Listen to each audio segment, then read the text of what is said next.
Welcome into the Toyota Lounge for the DNVR Avalanche Podcast, powered by your Front Range Toyota dealerships. It is the middle of July. We're still here. We're still talking hockey, and we're joined by special guest, former assistant coach of the Colorado Avalanche. Also, little known fact, he was drafted by the Colorado Rockies, the hockey team, a long time ago. Tim Army joined me on the show. Tim, thank you for coming on with us. How are you doing? I'm doing great. My pleasure. Sitting in the heat and humidity out here in Maine. It is a scorcher for Maine this time of year. It was over 100 in Colorado over the weekend, so we feel you on that one for sure. Yeah. We don't get it. We don't touch 90 very often in the great state of Maine, but we're there. We're there this week, and it's humid. I believe that for sure. We'll have you on. We'll talk about a ton of different stuff, good Avs related and otherwise. But first of all, yourself, back in the NHL with the Anaheim Ducks. How's everything going on that side? Are you excited for some of these new kids you're going to get to coach up? Yes, obviously very excited with the opportunity in Anaheim. I started there really in 93, 94 as an expansion franchise with Ron Wilson. And then we were there for 4 years, made the playoffs in 97. We beat Phoenix in 7 games and ended up losing to the Red Wings, who went on to win the Cup. But it's a lot of fun to be going back. We loved it there. And they certainly have stockpiled a lot of good young hockey players. They've added some good veteran players around them. So it is an exciting time to be going back and be a part of a team that is really moving in a good direction. What excites you the most about working with this current roster and coaching staff in Anaheim? I've known Crow for a long time. We go way back. I met Crow in the fall of '88, I think, at a tournament. He was just hired at the University of Maine. I was at Providence College. We were assistant coaches. And there was a tournament in Rhode Island, in Warwick, Rhode Island. And there was a Zamboni room between the two rinks. And I was introduced to Greg in between games, kind of walking rink to rink. So I've known him for years. We've coached against each other a lot. So I'm really excited to be on the same team with him, finally. He's a terrific coach. It's a really good staff. And obviously going back to Anaheim is exciting. But yeah, for sure, if you look at the group of prospects they have, I think that's the most exciting part of it is you're in a development stage and trying to give these guys an opportunity to grow into elite NHL players, which in turn will make your team a very formidable team. So I think that's really exciting when you begin to mold players as NHL players. And there's some really good veterans there as well that will help with that process. But that's really exciting, always is. I'm coming from the American League. And that's what your responsibility is in the American League. Last year I coached with Team China, the men's national team. And it was the first time they've ever had full domestic players on their international roster. So that's a lot of development. So I don't think without a doubt going to Anaheim with the young players that they have, that's exciting. And having the opportunity to begin to mold them into elite NHL players, which in turn, obviously, like I said, will turn you into a formidable hockey team. So I'm right down the street from you in Newburyport. So not Yes. too far from you, not too far from you. And I want to tell people that it doesn't get any better than Timmy Army in the National Hockey League. I'm so glad you're back. And I know that it was good, for what you needed to do, but you belong in the NHL, and I mean that with the bottom of my heart. And, I got to say hi to Sue there a few minutes back, and you guys are just wonderful people. And again, this is an Avalanche podcast, but I like to say, the Ducks, I'm excited. We're big Cronin fans here, especially Megan, and because I've been covered the team the last few years. He was always great to everyone, especially Megan there. So that's awesome. I love the duo, you guys. Again, there's more than just you two, but I'm saying I love it. The experience and the knowledge that you guys have for the young guys, except Cutter Gauthier. I'm going to be honest with you because I'm a BU guy, so I can't like BC guy, as you know, because of Max, right? So That's nothing deep. to do That's with anything deep. else. That's deep. That's deep. No, he's gonna be fine. He's gonna be fine. We just like to make jokes. And Megan's a big DU girl, so, obviously they got to beat BU by a goal there in overtime, but whatever. It's no big deal. I'm sure it was offsides or something. But it's glad. I'm so glad to have you back, and I know you're in China, but I want people to understand, like, drafted by the Rockies, you are an outstanding collegiate hockey player. You guys won it all, correct? That PC, if I remember. Beat in the final. RPI. Adam Oates and RPI beat us in the final. That's right. I 85 apologize. Sorry. final. Yes, that's God, all I right. knew that was 2-1. close. They beat us 2-1. Oates. Yeah, I forgot about that. Really Sorry, good RPI Oatesy. team. That's all right. And then you got into college, obviously coaching. And for people to know, he's been a head coach at Providence College in Hockey East. He's been American League head coach. He's been assistant coach forever in the league. What do you feel that, the knowledge that you've accumulated over the years, which is so vast, it's so different. I mean, it's amazing. How are you going to attack that this year, going into what we were just asking you about, all those prospects in Anaheim? It's always evolving. That's the beauty of it. This will be my 38th year coaching. And so you gain a lot of experience. And as a coach, it's humbling. And you go through, there's a lot of speed bumps along the way. There's a lot of great moments. I think you take that information that you've acquired over the years and you attach it now to the modern game. And younger players they're different. They're brought up differently. And I don't mean that is right or wrong. I'm a baby boomer. We were brought up a certain way. My kids are millennials. They're brought up a certain way. You got Generation Z, so it's intriguing as the generations change, and you have to be comfortable and you have to be aware of how to connect to players. And there's a vast range with teams. But as you talk about younger players, you've got to find a way to connect with them, and not just through hockey. The connection just personally is really important. If you're gonna work together, you got to know their strengths and work within the strengths, and then you got to work with them developing into complete players, which is so important at the National Hockey League level. So you take all that information, you utilize all the things you've learned in respect to establishing relationships and working with players and coaching them individually. You've got to apply that to the modern game. And you've got to, and the goal obviously is you're working together and within a team framework to make them the best possible players they can be, to reach what their potential is as an individual, and then how that fits in with the whole group, and that allows you to have success as a team. So we went through that in Colorado. I was there. Biggie, you guys brought me in 11-12. Landy was the Rookie of the Year that year. Duchene and Ryan were young.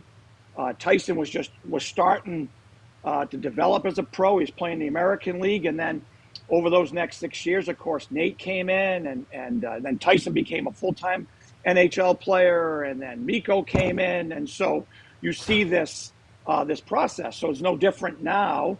The game's a little bit different, and you're trying to maximize that player's abilities inside the contemporary game, so he can become the best player it possibly can be, and how that fits, like I said, into your overall 5-connected team mentality, so your team ultimately can have success.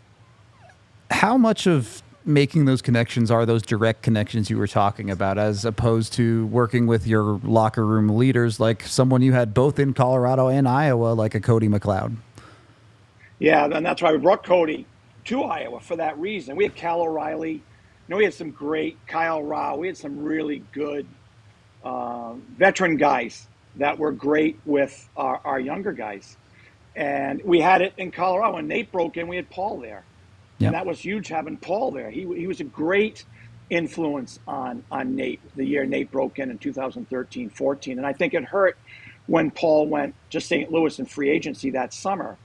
I think it hurt Nate a little bit the next couple of years not to have Paul there.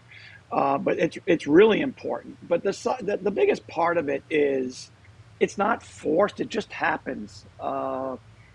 Nothing has to be formal. there's going to be formal discussions. Come in, let's look at this.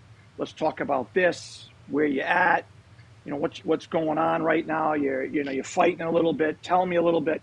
But the other piece of it is just talking and passing in the hallway and having a coffee, talking about all sorts of different things. You know, who's your favorite? Do you follow baseball? Who's your favorite football team? What do you like? We got a presidential election in the United States. You know, is somebody strong politically? You just work. Where's your family? You know, how many brothers and sisters do you have? And I think this stuff just happens. It's not forced. That's how it's just like when you create friendships, you just get to know people. And it's the same way. So I think it's very, very important that you establish those kind of relationships, that you get to know each other on a deeper level, because I think it helps it translate then when you get to the hockey specifics. So I still have guys that will text me from Iowa that will say, you know, Tim, how are you? How are your grandkids? What are you doing in Maine? And that means that you've touched base with them beyond just hockey. And so when you establish that kind of relationship, then you realize that the other piece of it is the improvement in an individual game and how that relates to your team.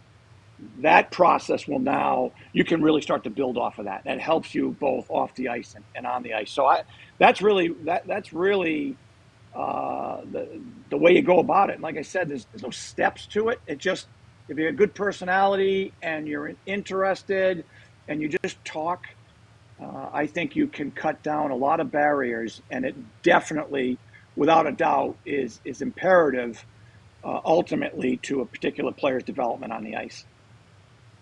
There's a trust to it. There has to be a trust to it. Sure. You're both working for the same thing. There has to be a trust. So I think that establishes a trust in your relationship. And then, like I said, then you can build on the hockey areas. You mentioned this was like a full circle moment returning back to Anaheim. How has your personal coaching philosophy evolved since your initial time there? Probably a lot. The game is certainly different. You know, back then when I was first hired in Anaheim in the fall of '93, Ron was the head coach, and Al Sims and myself were the two assistants, and that was it. That was it. There's nobody else. Brian Hayward, who does color on their broadcast still, Brian would come down and help us from the goaltending position periodically, but not very often. And then a couple of years in, we brought in Francois Lear going into 96, 97. But it was so much different, and the game was completely different. So as the years progress, the game changes. So you adapt to the changes in the game. And yeah, players change, and that's just the reality of it, and that's a good thing. And so you have to, like we talked about earlier, you have to adapt to the way players think now. And you'll have a broad range too, right? You'll have older guys in their 30s. You'll have young guys that are 20. You might have an 18-year-old, and so there's a gap there as well. So, but you kind of adjust to the way that kid what do kids relate to, and then you've got to add that to the modern game. So to give you an example, you know, Ron was my mentor, Ron Wilson, a phenomenal coach. I worked with him for 9 years, 4 in Anaheim and then 5 in Washington. We got beat by Detroit in the '98 final, and I learned a great deal from Ron. And drills that I had developed, that took from Ron, for instance, in those years, I still utilize, but they're stagnant today. They don't challenge the players the way they did 30 years ago. The concept you can use, but you got to readjust it to the way the game is being taught now. So it's completely different. So those type of things, we strictly played in those days a zone defense. That was it. You talked about home plate. We played a zone defense. And of course, those things, just even in your own coverage, there's so much movement now. You'll remember San Jose had Ozolinsh playing with Larionov, Makarov. They were playing, and that was, and Jeff Norton was the partner for Ozolinsh. And that was a lot of movement. Really, all they did was kind of move along the blue line. They kind of rolled into like a power play umbrella. That was movement back then. And we had to kind of take a summer to kind of figure out how we were going to play it. Now, obviously with Chicago and Keith and Seabrook, the movement, that changed the whole movement on defense. Now they're all over the place. So to play in your own end the way we did 30 years ago, it's impossible. So you got to keep adjusting to, and you've got Makar there, Sam Girard, you've got very mobile, active defensemen. Yep. Devon Taves. So you have to adjust it. The game's so much different now. The forechecking is different. You forechecked in an area then. Now you mark people and you close on people. So now your exits have to be different because of the way the time, you're not given much time anymore. It's so fast. So a great deal. As a person, I haven't changed much. But obviously players have changed, just their demeanor, the way they're raised, what they like, what they're aware of. With social media, with the internet, they have so much more knowledge than players did then in that sense. There's just so much there. So, same person, but obviously each step along the way, your approach changes as you adopt to a modern game with modern players and modern schemes, for lack of a better term.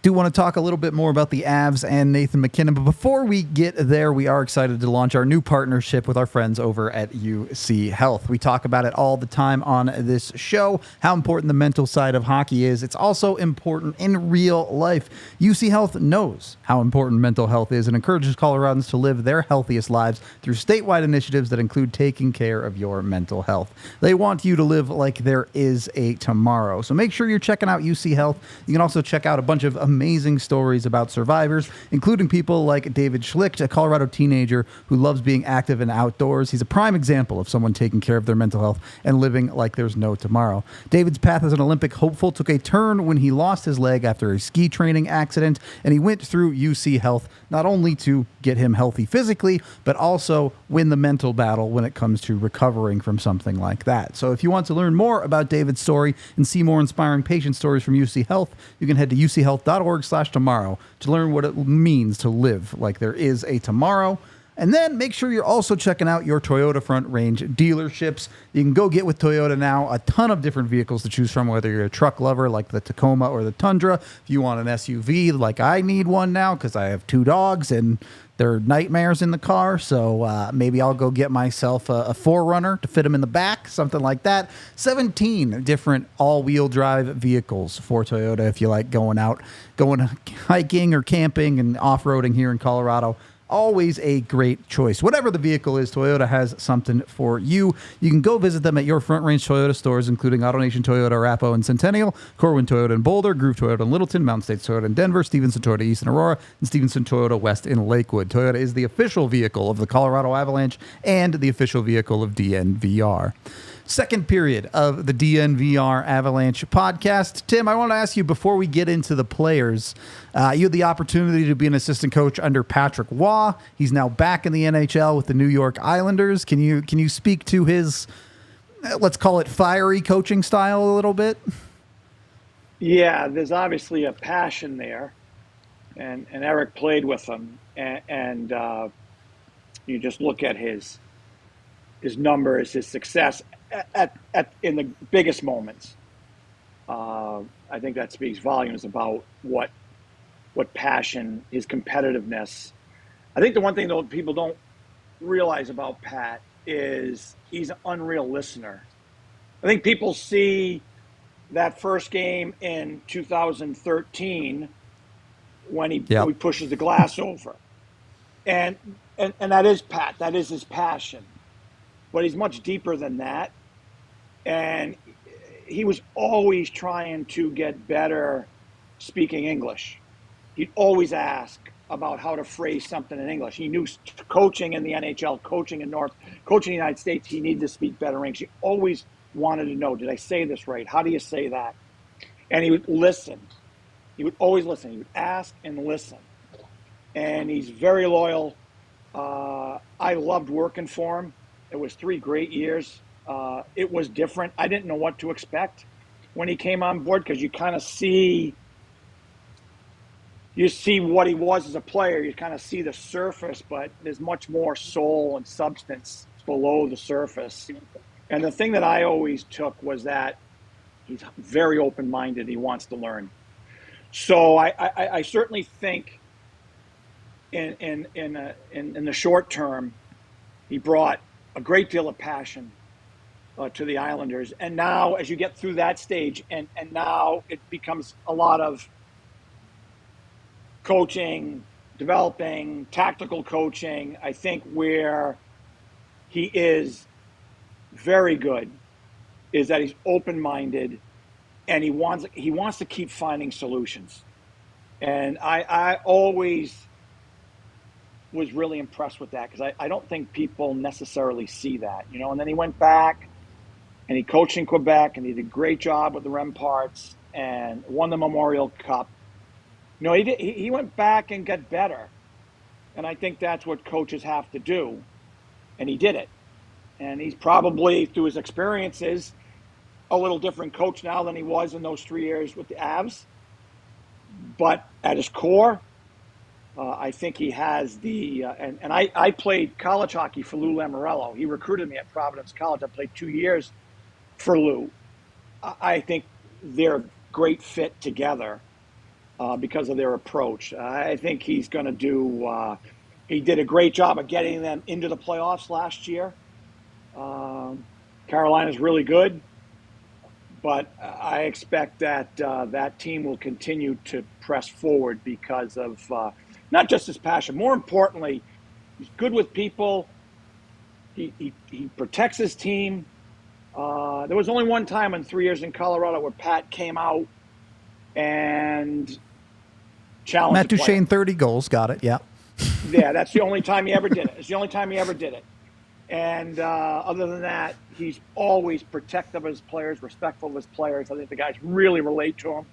And like I said, his passion is obviously is always important, because you have to play with that competitiveness and his competitiveness. But he's finding solutions, and you have to keep finding solutions. And we were just talking about that.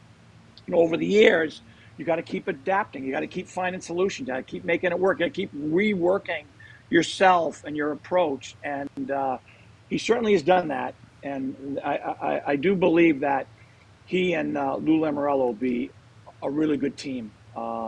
They've kind of built the same way. I think they'll be a really good team there. You were behind the bench of this original core of Duchene and O'Reilly and watched this team, as we know it today, kind of transform into a different core of players with Rantanen and MacKinnon. Can you just tell me a little bit about the evolution of this team and how they got to this point today?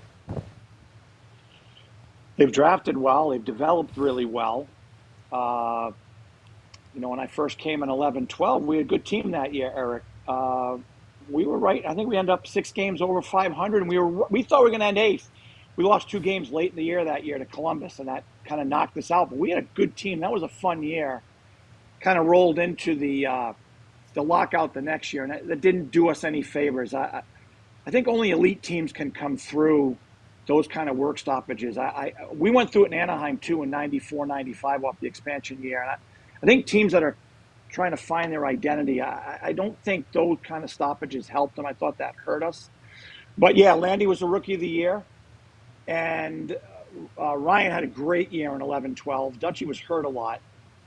But as we rolled, the lockout year was tough. Ryan had held out. That put some brakes on some things. And Gabe got hurt early that year in San Jose. Brad Stewart hit him. And so we never kind of found our rhythm, although 24 games into that 48-game schedule, we were 500. We just beat Edmonton, and we were holding down 8th place. And then it got away from us the last 24 games. It just got away from us. And I think some of those factors came in. But, yeah, as we moved into the next year, Pat came in, and obviously Nate was the Rookie of the Year. So now we had 2 Rookies of the Year in the last 3 years. Dutchie led our team in scoring in 14. Ryan was outstanding. He became the complete player. Paul was great. We just Tangs got hurt. We missed Tangs when we got to the playoffs, but we had some veteran guys like Corey Sarich and some guys that Jan Hayda that really kind of settled us down. Varley was ridiculously good that year. We lost John Mitchell in the playoffs that year too. That hurt us. Dutchie missed the first 5 games in that series against Minnesota. But yeah, you could start to see the evolution. And then we moved into 15, 16. And we were right in the thick of the race, right to the end. It was coming down to us in Minnesota for a spot. I do think Paul leaving after 14 hurt us, just because of the kind of player Paul was and the person he was. Everybody respected him. He's one of those guys in the room that could hold guys accountable in a really good way. He was so intelligent, such a good player, so reliable. He could play in any facet of the game. But we were in it to the end, and again, not making any excuses. Minnesota ended up beating us out, but we went in that final stretch. Landy was hurt, and Nate was hurt, and a couple big guys out of your lineup. And my last year there, Jared came in, and we just weren't it was just the way everything went. That was tough for Jared to come in that quickly. That was hard in August. We were not a very good team, really, and we had some good players, obviously, and not, Tyson Barrie was really good. Mikko had 20 goals that year in 2016-17. Mikko had a really good year at 20 goals. You knew he was going to be a real good player.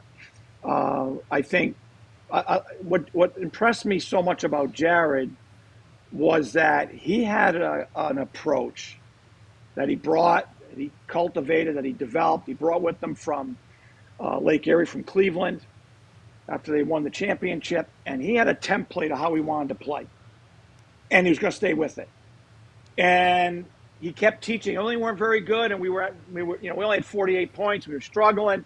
He stayed with it. He stayed with his vision, and they began to build around that. And then by 2017-18, they make the playoffs. I think it was Nashville. They gave them fits in the playoffs, and you could see them starting to come, and everybody was starting to find their legs. And of course, now you've got Makar, who's winning a Norris Trophy, playoff MVP, down the road. Gabe, I felt was critical, because I think Gabe really started to find his leg as a leader, even though that 48-point season was a bad year. I think Gabe really started to find himself as the leader on the team.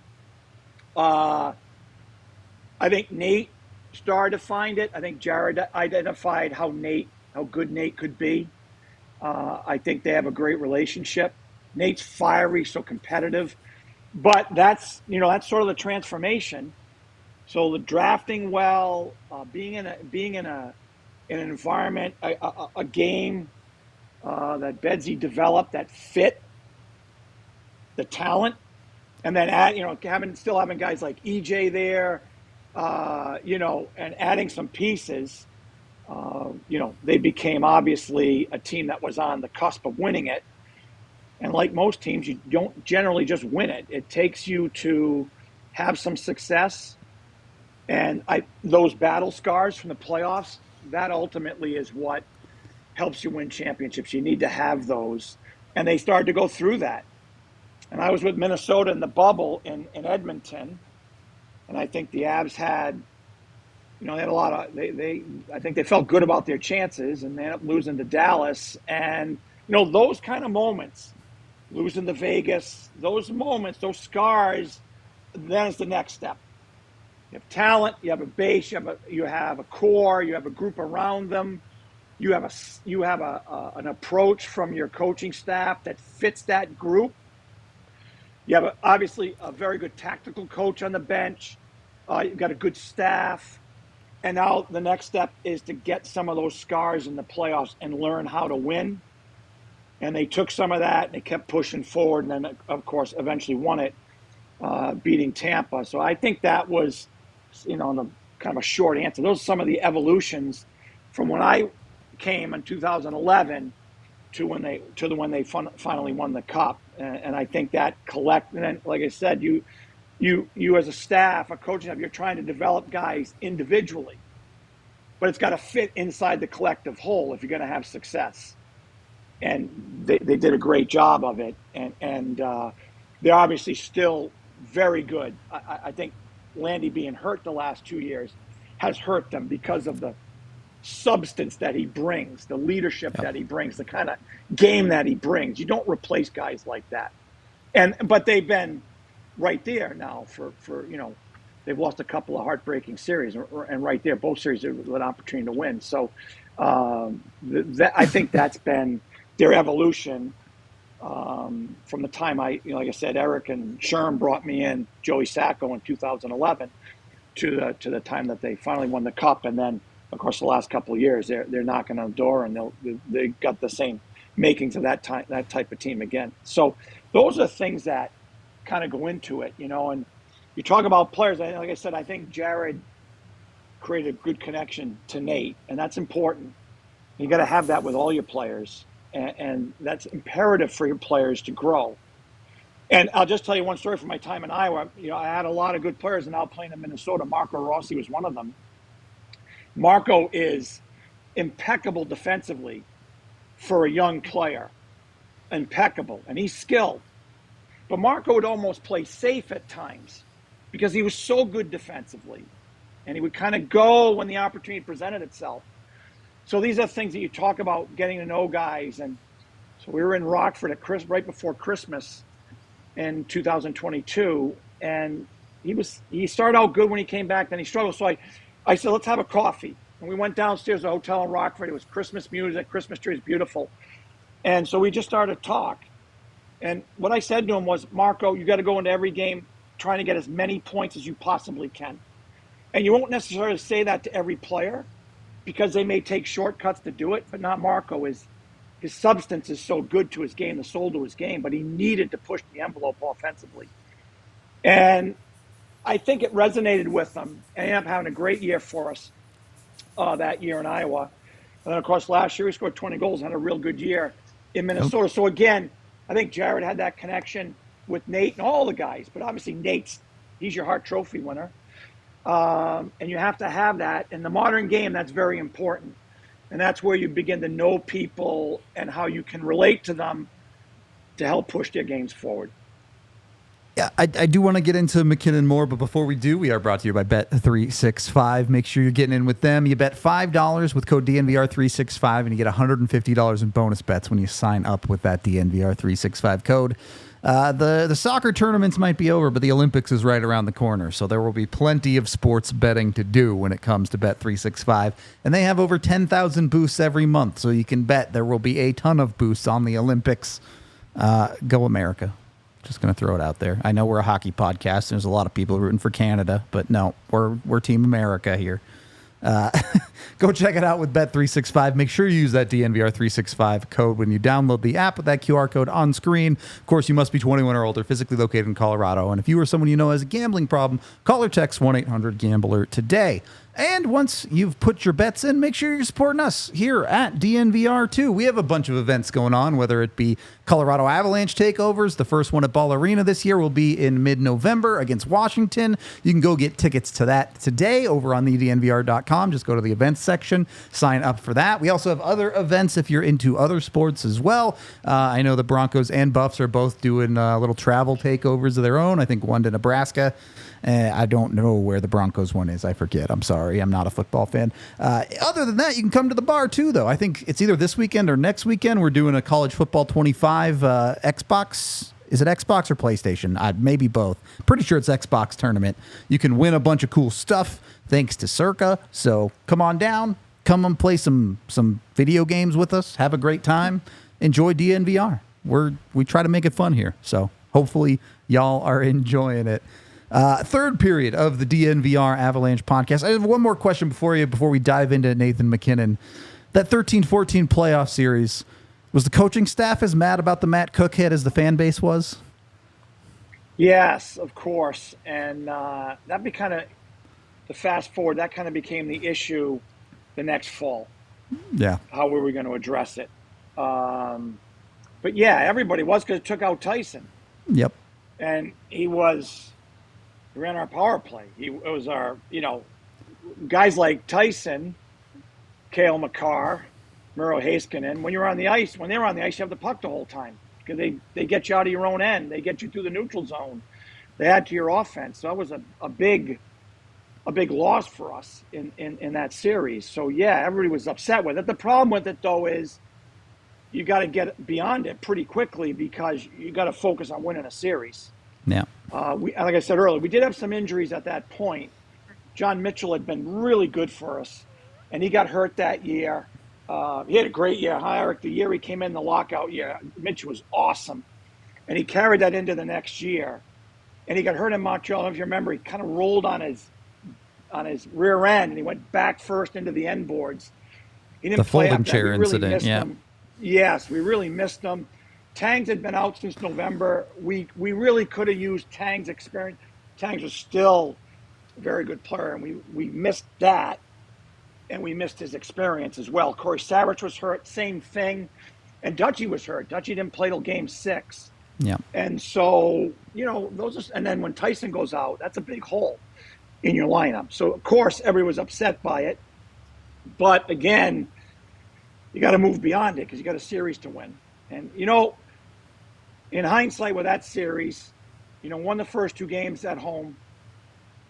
Varley delivered us Game 3. And we lost. Granlund scored in overtime.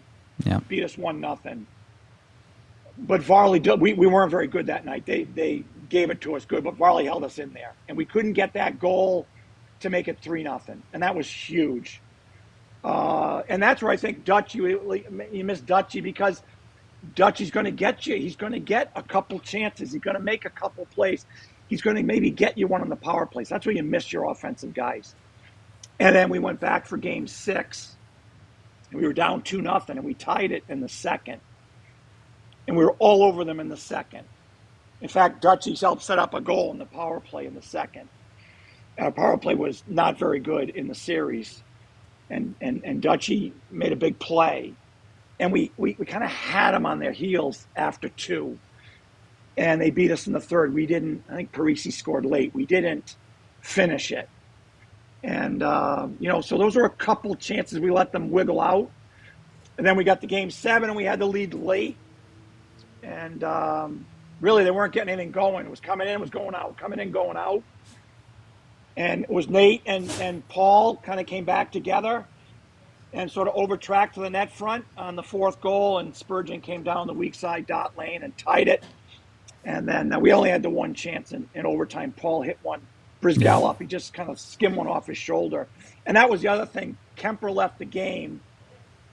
Brizgalov had struggled in the early part of the series, and we didn't put much pressure on him. He was not confident, and we didn't put it away, and so we end up losing in 7 games. So you can tell. So then when I went to Minnesota to coach in Iowa, you'd be there in camp, and I was there during the bubble. You see the picture of Granlund scoring and Niederreiter's goal in Game 7. It was, it was like somebody was punching in the head every day. But so you remember those moments well. But yeah, it was a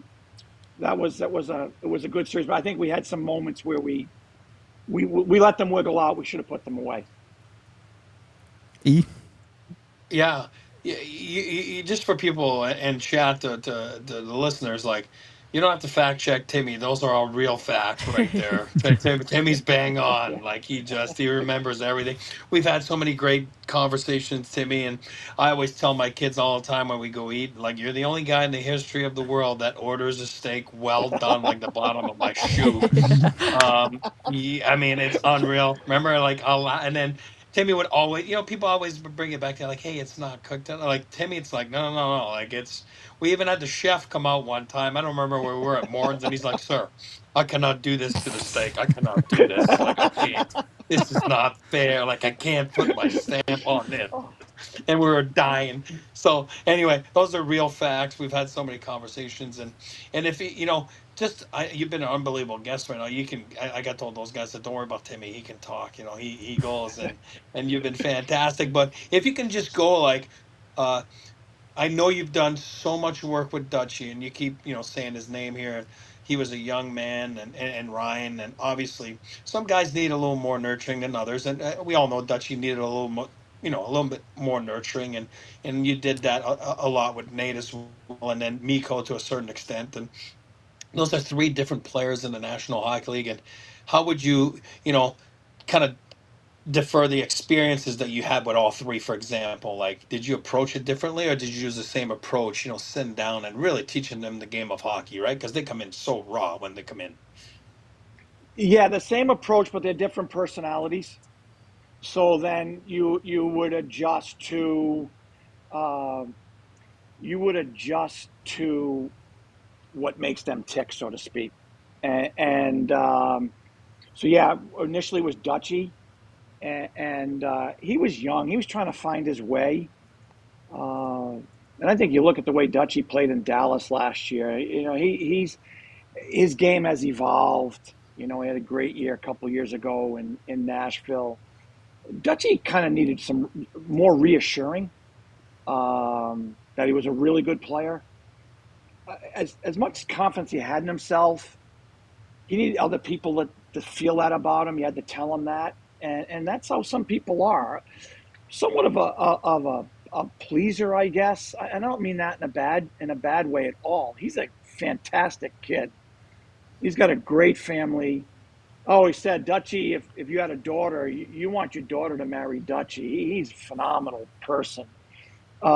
He just needed to be reassured that he was a really good player, and then you could sort of begin to deal with the hockey things. And with Dutchie, kind of worked in reverse. Some guys, you bring guys in, and the tendency is always kind of show the things that they're not doing well to then lead into the good things. And I think with Dutchie needed to do it reverse. We had to show him the good things he was doing, so he felt good about himself, and then you could begin to tweak some of the areas that were a little bit more deficient. I think he was more receptive just because he felt good.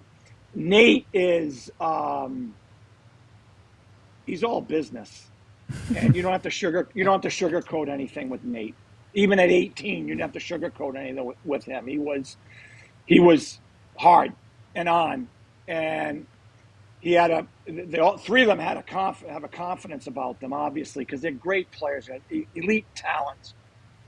And they had unbelievable careers in the National Hockey League, the greatest league in the world. I mean, the pyramid's that big, right? And then to be an elite player in the NHL is you're ridiculous how good you have to be skill-wise, how strong and conditioning, mentally tough, smart.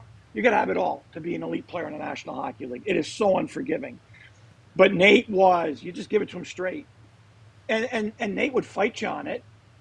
And that's okay. That was his personality. That was his personality. So, you would try, and that's where you got to try to work with a player to let him know that this is what you're trying to do to add to his game.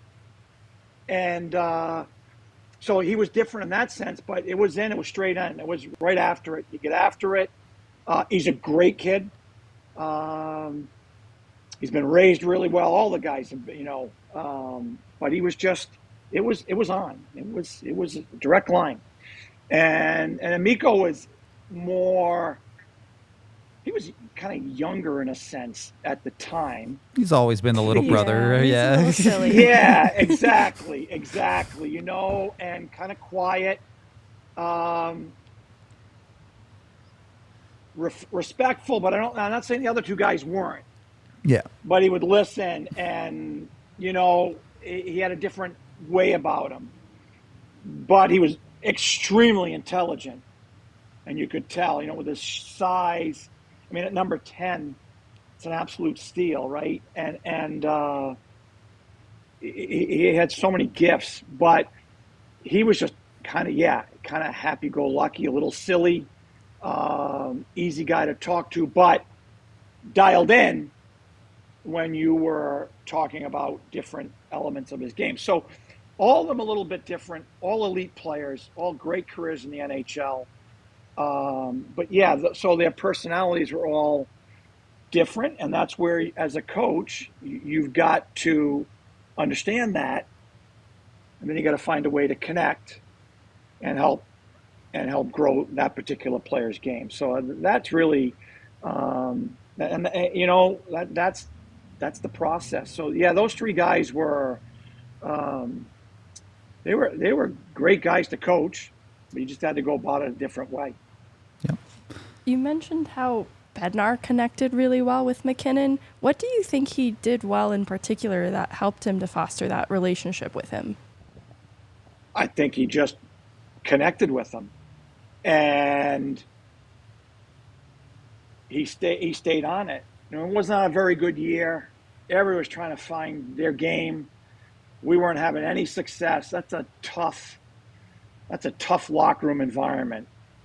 And I think Jared kept reaching out to Nate. I think he would listen.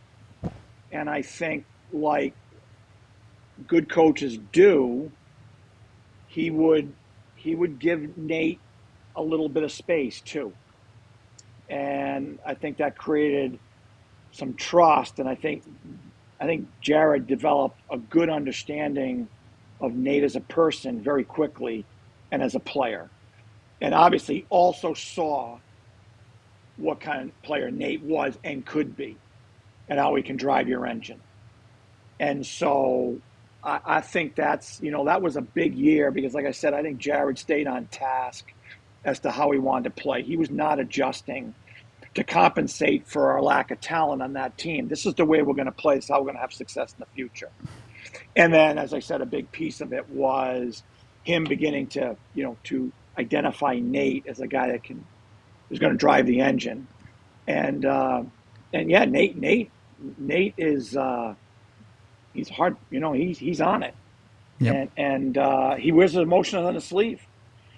And so I think what really was good is, I think, as I was watching that develop, you could see that there was a good connection, and he would put his foot down at times, and yet he would at times allow Nate a little bit of space. And I think that was really important at the start of their relationship, creating that foundation. And obviously now it's evolved into Nate, being the driving force behind the Cup champion as well, now a Hart Trophy. Yeah. All right. On MacKinnon, you have experience, obviously, at the NHL level, also head coaching at the AHL level. You mentioned Stastny leaving, making it a little bit tougher on MacKinnon. How much harder is it for some of those high-caliber guys to learn who they are as players at the NHL level, as opposed to a kid who goes to the AHL for 2, 3, 4 years, figures out who they are, and then graduates to the NHL? Yeah, it's hard to learn on the fly in the NHL. Not many guys do it anymore. The elite players do it. And it's hard to do it on the fly. The American League is critical in the developmental process because it's a hard league. You got a lot of veteran guys in the American League that have played a lot of hockey, played in the NHL, and they play hard every night. The American League, it is on every night. And it can be a little bit more scrambly than the NHL, too. The NHL is so organized. Yeah. But you're taking guys like Nate, and you're expecting them to be elite players immediately. And that's hard. And that's really hard. And I believe that's what a sophomore slump is. I don't know if the players necessarily slump, but the expectations have gotten higher after a rookie season. And so if you win the Calder Trophy, then the expectations go even higher. Now at 19, you're supposed to be the guy. And you're still trying to learn how to play in the NHL. You might have had some points. You might have been the best rookie, but now you're talking about this particular player driving the engine of a team. And there's a lot to learn still, and that can be really difficult. And so what I think happens is a player has a first year like Nate did, even Landy, although Landy got hurt.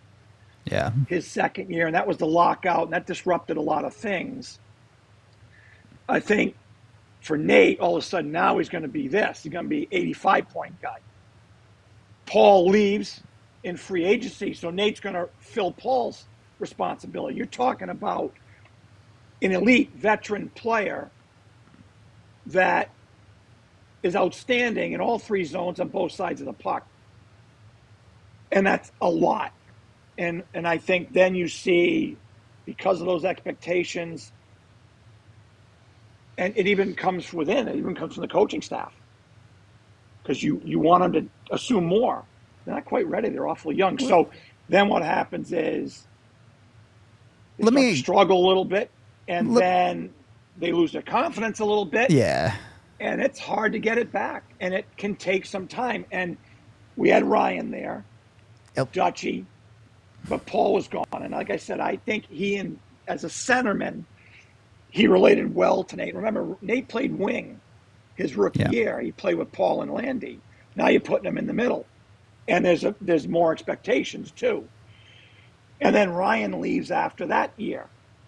And he's traded to Buffalo. So now you're really thrust in with Dutchie to be the top two centers on the team. And you're 20 years old. You're still trying to figure it out. It takes time. And so guys in the American League, they come and they get a chance to kind of find their way through. They go through the growing pains. So they are in a little bit different place physically and in their mental approach to being a pro. But guys that start in the NHL that are elite players, you're talking about rookie of the year candidates, the expectations get higher and they're in this cauldron. And then so if they begin to struggle, the other piece of it is they don't know how to get themselves out of it yet. So as you play a few years, you get into your fourth, fifth year, you've got to go through those dry spells, because you've got to figure out what you got to do in your game to get back on track, say, offensively. They don't know it yet, because they dominated at junior, they dominated in college, wherever they dominated in Europe, wherever they come from. But now they're playing against men, the best players in the world, and the best goalies in the world. So now you've got to figure out, what's my plan B to get myself going? They don't even know that yet. So now you fast forward 7, 8, 10 years later, you go through it. And now you have the wherewithal, you have the resources mentally to dig yourself out of it, to get your game back on track and to springboard forward. You're learning all of that as a young player. That's where coaches have to help guide. That's the responsibility of the coaching staff to help guide those players. That's why it's important to know them and how you can connect with them. But ultimately, they've actually got to feel it. It's got to be tactile. They have to feel it to find their way through it. So you throw all these things in to a young player, and if you play 2 or 3 years in the American League, you begin to figure that out. You're doing it on the fly in the NHL at 19 or 20, and there are some guys that don't miss a beat. Crosby, Ovechkin, McDavid. There are some guys that don't miss a beat, but most guys, they go through some rough periods of second and third years. It takes some time to acquire all those intangibles and tangibles that you need to become that driving force in your team. With MacKinnon specifically, I'm sure you remember this after his first year. He comes back after the offseason and he's put on like 30 pounds of muscle. It's way too much muscle. He can't skate the way he's supposed. Are there conversations with the coaching staff about that, where he comes in and you're like, Nate, look, you got to lose 15 pounds or something? Yeah, you obviously have those discussions, and you have your strength coach involved, and you try to do the best you can at that point. In season, not much you can do. Yeah. I think, again, when you talk about how times have changed, I think organizations have a lot more touches on their players, number one, especially the young players when they're home in the summer. A lot of them train in the city now where they play. So that doesn't get necessarily away from you like it could, and it did a few years back. And then, of course, once you find your rhythm as a player, you know what you need to do. And you add those little details. Like Larry Bird always said, he went home, he tried to work on 2 different shots, so he came up with something new the next year. You begin to work on that. So, at that point, those are some conversations you would have, but there's only so much you can do. And the same token, you got to be careful, because you don't want to tell a guy that relies on his speed that you look slow.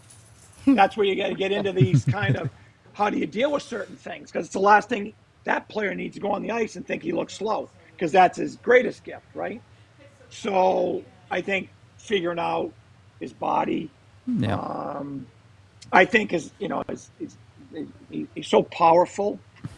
Early in his career, he would stop up a lot, and he did it more often than not. And I think Still he eventually frustrates found us that balance. today. Don't worry. Yeah. Still does it a little too But often. but I think he's found the balance of using his speed Yeah. to get through when, at times, and other times it's a good play to turn back up and find the second and third wave. I think he found that balance. And that's what you have to kind of learn. You have to get snuffed out. Yeah. And then you have to learn where's the ice to attack. Yep. I think he learned to use the people around him better, trust them, because he could just skate through people. And you begin to acquire that. And I think the other thing that I think he used to hold on to the puck too long, and he grew into making quicker decisions. And so I think his ability to attack with speed and sense openings and expose them, the ability to use the people around him, his ability to move the puck more quickly. It's that fine line, hurry, don't rush. But to find those moments to move it a little bit more quickly, and obviously with his sheer physical tools and hockey sense and puck skills, now you have a Hart Trophy winner and a guy that drives your engine. He's scoring in the biggest moments all year long. He's an unbelievable player.